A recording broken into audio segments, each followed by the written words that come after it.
לפני שנים רבות, בארץ רחוקה רחוקה, חיה לנסיכה, ושמה רעות הקר. הנסיכה הייתה יפת תואר ויפת מראה ומוכשרת מאוד. כל היום מנקה את הבית, עלק. שוקדת ולומדת עבודה סוציאלית, עלק. מחליפה עבודה כל יומיים, נכון? וכשהיה לה חשק לבשל היא הייתה מחממת לעצמה שניצל תירס. אבל תמיד היא חיכתה שיגיע הנסיך המיועד לה. לא הרחק משם בתימן. גדל הנסיך קסום וקטן, שברבות הימים גדל והפך ללוחם ולחייל חסון. אריאל לחם בגבורה מול הערבים, וצלל באוקיינוס מול אלפי תנינים וקרישים. וואו. ויום אחד הנסיך אריאל והנסיכה רעות נפגשו.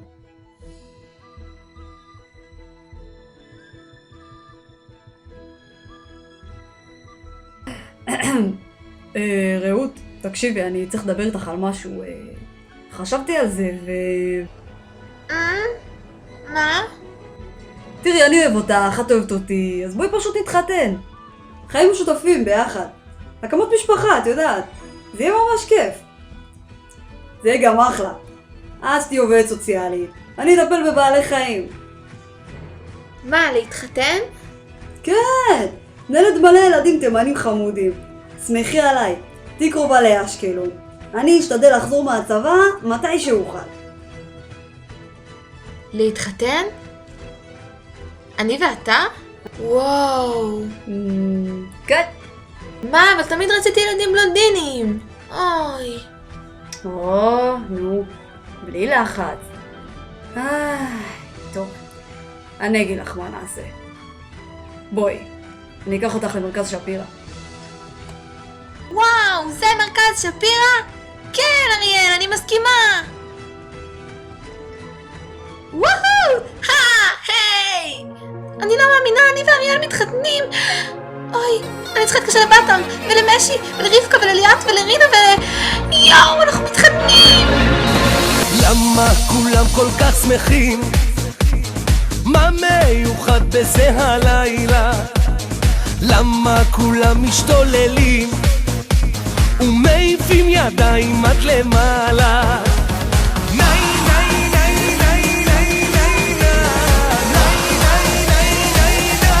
קוראים לזה שגר, קוראים לזה טרפת, שכל המועדון כמו צלחת מעופפת. קוראים לזה היסטריה, כבשנו גם את טבריה, עלינו על הגל, גל, גל, גל, גל.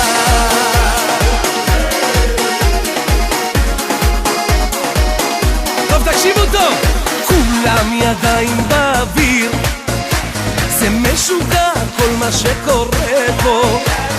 כולם עם הראש בעננים, אני לא יודע מה אני עושה פה.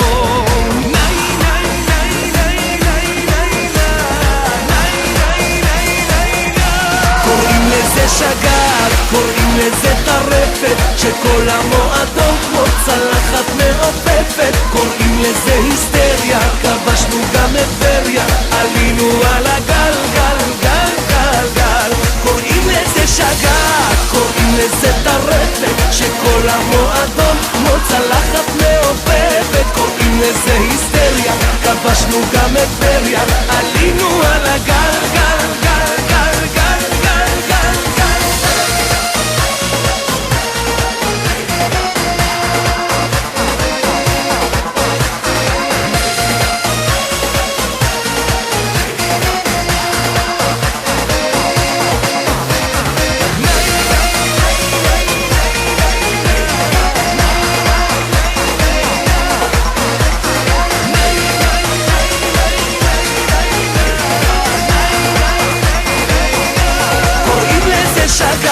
קוראים לזה טרפת, שכל המועדון כמו צלחת